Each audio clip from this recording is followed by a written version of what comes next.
Selfies have defined the start of our generation. It marks the photographer's existence in the photo, almost like a signature. Many of you have found your first experience in photography by taking a selfie. And in a way, you are all photographers, or will be, once you convince your parents for a phone. But photography isn't only being photogenic in your selfies. There is more power in photography, especially today, and most use it as a way to communicate with each other. For example, Facebook, Snapchat, and Instagram all tell stories to our friends and family, helping us engage with one another.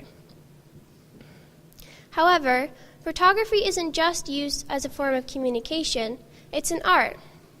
Photos have the ability to make you feel a certain way. Words and sounds are no longer needed, for a photo can represent many things. They can make us feel confident, sad, happy, uncomfortable. Any emotion can be portrayed through a photo. By focusing on an image, you can be transported into another world. National Geographic explains this well. Photographers use their cameras as tools of exploration, passports to inner sanctums, instruments for change. Their images are proof that photography matters now more than ever. Photographers are able to capture any kind of exploration, whether it's landing on the moon, extreme mountain biking, seeing a trash-filled ocean, or a nuclear bomb.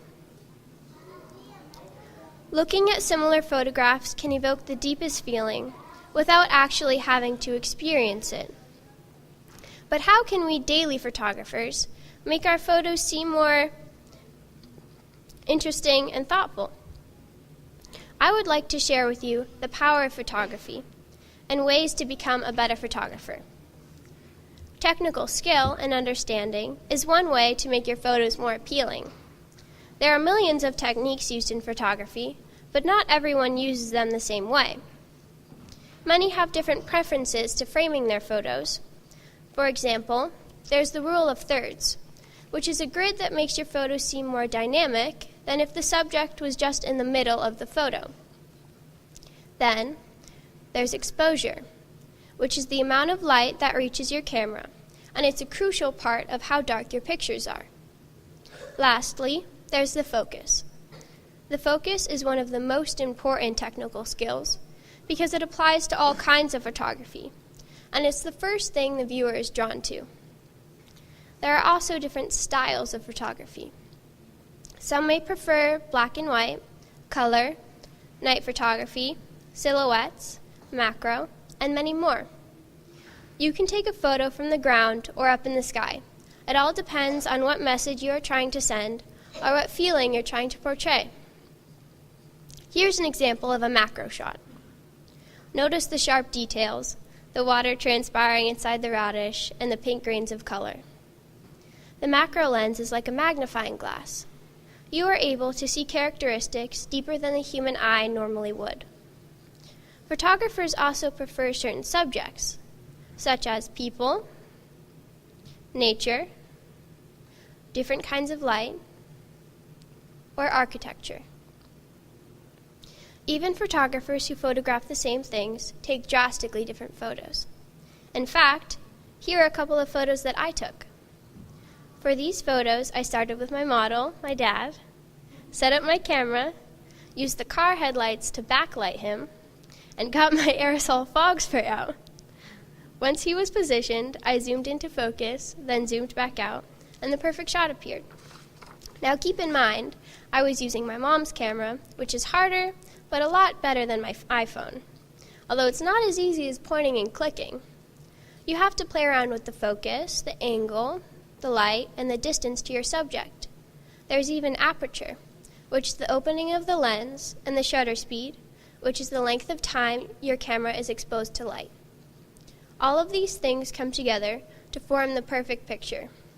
As long as you're positioned in the right spot, have your camera focused and light coming in, you will be able to take an amazing photo. Photography is almost like a quest for unicorns. Trying to find the right thing to photograph can be quite difficult, and at times you may feel that there's nothing you can experiment with and nothing magical you can capture. But all of these techniques actually help you find the unicorn. Photography has always been a part of my life, since my mom is a professional photographer. I remember running around houses my mom had to photograph, turning on all the lights and drawing every curtain to let the best light in. But only in the past years have I enjoyed it and found interest in taking photos. Over time, I've learned through my explorations of nature that photography is able to transfer you into a reflective state. It allows you to slow down and take in the environment around you. For example, at the Botanical Gardens in the Bronx, I captured a photo of people in front of a glass sculpture. It was pretty amazing how I noticed that the photo should look like what I saw through my eyes, not what the camera wanted it to automatically look like. Otherwise, the people would have been seen as well if I hadn't manually overridden the exposure. Now, I am able to appreciate that photo because I had a positive feeling while taking it, and I've learned how photography can train you to be patient and aware. These expeditions have turned into a family tradition where my mom and I are able to expand on our creativity and also spend time with each other. I like to think of photography as a book. It tells a story. And throughout that story, you feel emotion. You are able to connect with the characters and empathize with them.